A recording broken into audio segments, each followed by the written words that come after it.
Well, if you're here watching this video, then I am honestly and truly sorry because that means you have been affected by layoffs, or you're afraid of being affected by layoffs, or your friends or family have been affected by layoffs.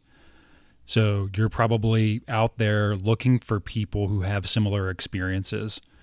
But maybe you're a little bit tired of doom scrolling. So hopefully you've reached this video because this isn't just about doom and gloom. This is about a real guy's, story getting to the other side of layoffs.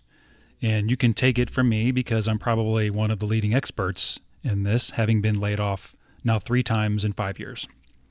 And probably you could count 2 others. So there's probably like 5 times, but we won't count those because of math reasons.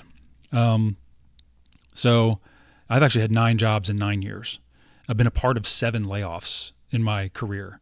So at this point, I've done this so many times that I want to share my experiences with you. And if you are tired of doom scrolling and you want to feel better, you want to take clear action, you also want, we all want somebody who understands what we're going through. So I certainly understand.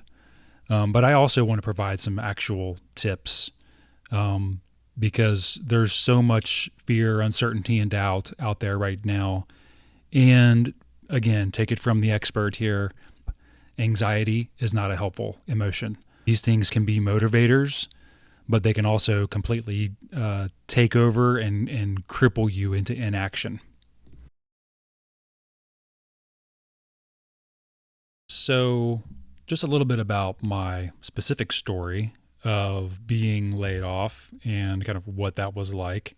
I know some of you might be here looking sort of to commiserate with each other on sort of like the shared pain of layoffs. And I think that that can actually be healthy and cathartic.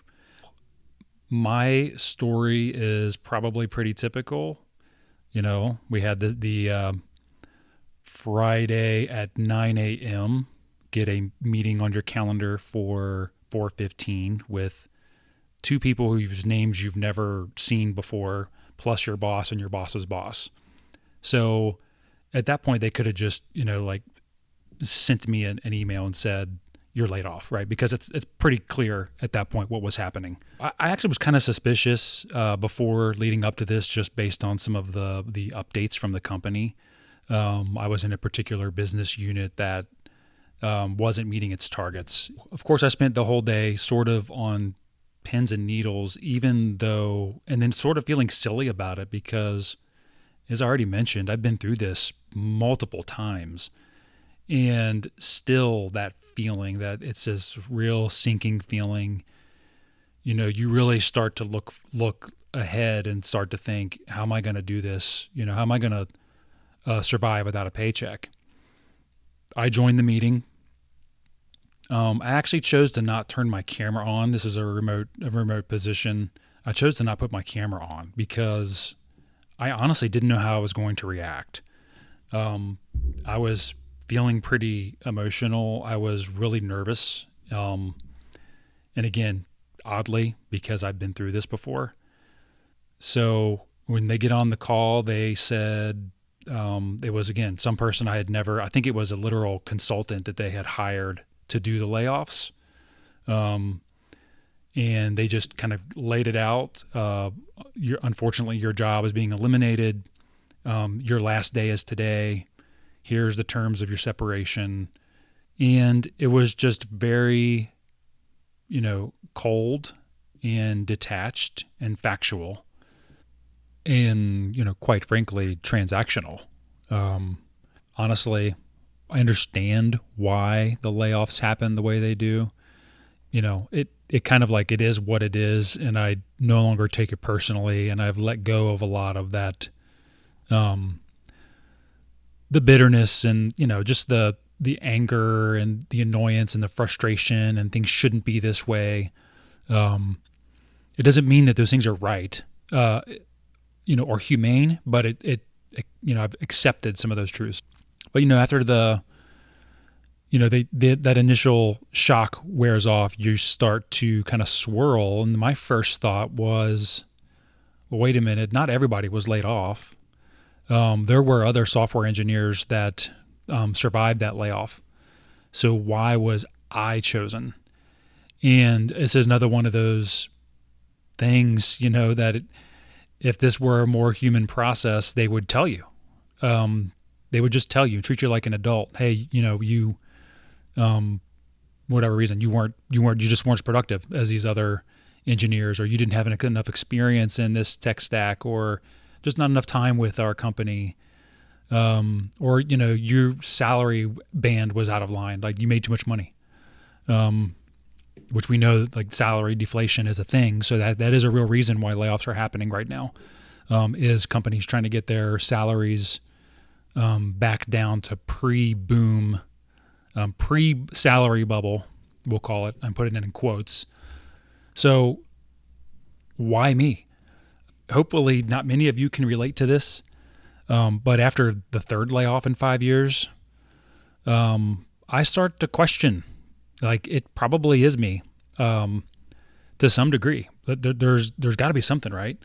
It kind of reminds me of my teen and early 20s years, where I had a string of bad relationships, and I thought, something's wrong with me, for me to keep falling into this over and over again. So that is a dangerous trap to swirl around in. The questioning my own self-worth, starting to wonder if something make me less employable than other people. I don't know if embarrassment is the right word to describe it, but when you have to tell your family that you no longer have a job. Now my family they're awesome. They have kind of blind, somewhat misplaced confidence that I would get back on my feet. So they weren't really worried or anything like that. It's just not a good feeling. It kind of feels like rejection. There's a lot of that kind of just negative stuff wrapped up in it. And so if you're feeling those things, just know that they, acknowledge it, just kind of allow those feelings to happen. But don't swirl in it, and know that they will pass as you kind of start to look forward. Side note, in the meantime, I had just been in the middle of a significant health issue, so I had that going on too, but that's more of like pity me, I guess. That's not really relevant. I guess it's relevant in that the layoffs aren't going to happen at a good time, most likely. They could happen at a really bad time. Where was I?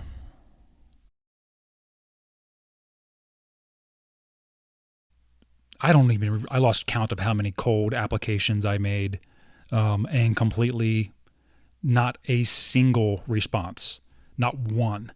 And I have 20 something years experience as a software engineer, as a manager, relevant tech stacks. I wasn't even getting an email back, not even a rejection. And these were jobs that I had applied, that I researched the company. I wrote a custom cover letter. I prepped for the interview. I looked on LinkedIn, like I tried to DM people who work there. I tried to find the recruiter, and just nothing. So I ended up, pivoting my job search and my efforts to networking, essentially. And I started posting on LinkedIn again, and that's what actually landed me the job. So the other way I was feeling, even before the layoff, but then the layoff just kind of was like, well, see, you were right. The industry is completely broken, irreparable. I went through my agile phase, and I was a big Scrum proponent, and I was a trainer and a coach, and every job I took, I was sort of like this Black Ops agile crusader, because there were all these promises that I'll say agile made, agile, but it wasn't like any one person was intentionally being, lying about anything. It was just that promise of a human-centric approach to software product development, where they get it, the the powers that be, they finally understand the complexity and they know how to do iterative software development, like all of these things, and then we had the 2022-ish, jobs boom and salaries start going up, and it's like, oh my gosh, and you hit the great resignation, and it felt like, oh my God, finally, like things are happening for us, the people doing the work. Finally, like our salary is keeping up with prior inflationary periods, and it turns out like that was a bubble. And then seeing it all kind of come crashing down after, there was just this huge disappointment and cynicism, and just almost like a defeatist type of attitude that I adopted. Like, what's the point? Why even try? And like it's just broke. It's going to stay broke. And I'm just going to go into lawn care. I mean, I started looking at other types of work. I swirled around in that. Of course, I got on YouTube and I found all these other people that were thinking just like me. And well, boo-hoo, I guess, like it was again, commiseration can be cathartic, but it didn't move me forward at all. So what did move me forward was really, I would say, three things. One was time. I needed time to come down, come out of that swirl. I kind of took advantage of having a lot of time. I kind of did a lot of laying around. Two was, maybe this one really should be one. But when you don't have the meetings on your calendar and, like all of the expectations of a job, now obviously you still have all the financial obligations that you used to had before layoff, but it's amazing what happened to me, I guess, is I realized even more that first things should be first, and that's your family and your health. And I want to say that I really reconnected with my family, and we've always been close, but we've had our struggles as every family does. And I just got to spend more chill, kind of unstructured time with the family, and just really enjoy being together without deadlines or having to rush and schedule stuff together. So that was really healing as well. And the third thing I'll say, generally speaking, is an attitude adjustment, confronting some hard truths, which I'll talk about in another video because this one's getting a little long. But the reality of the situation and being able to kind of detach yourself emotionally from the way things are, right or wrong. What I found for me is anxiety when I'm constantly worrying, if I'm either anxious or I am frustrated. It's kind of those two things for me personally. I'm not smart. It's like it's an inverse relationship. The more anxious or frustrated I am, my IQ just drops.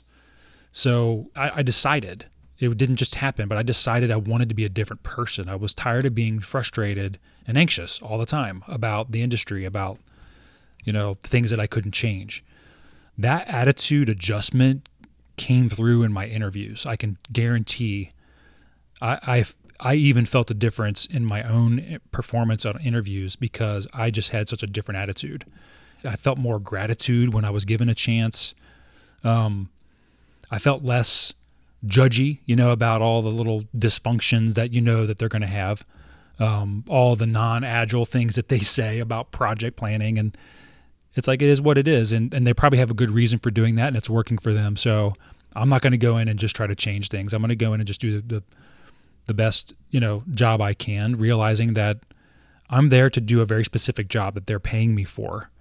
And they're not paying me to be some zealot. So I think when I kind of accepted all of that and I realized, cool, it's going to be okay.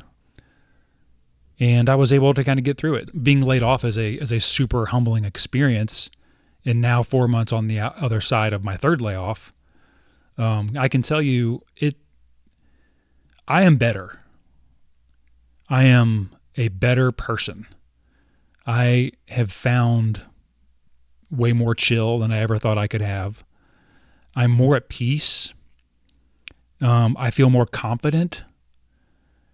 Now that is because I'm on the other side, and many of you watching, you're still right in the throes of this. You will find a job. Thank you so much for watching to the end. If you want to support small channels like this one, you know the drill. It's the same everywhere. Like and consider subscribing if you got something from this. If not, give it a dislike. Throw me a comment. Let me know what you didn't like. And if you want to contribute to building a community around fixing the software industry, I'm building one. And, the best place to start is just by throwing me a comment in the video. So your experience with layoffs or anything you want to see in the future, that would be super helpful. And if you ever have an interest in working with me in the future, I offer coaching, consulting, and training, fixingsoftware.com. Shoot me a note through the contact page. Really appreciate it. And just to leave you with this, we know the software industry is broken, but that doesn't mean we have to be. Thank you so much.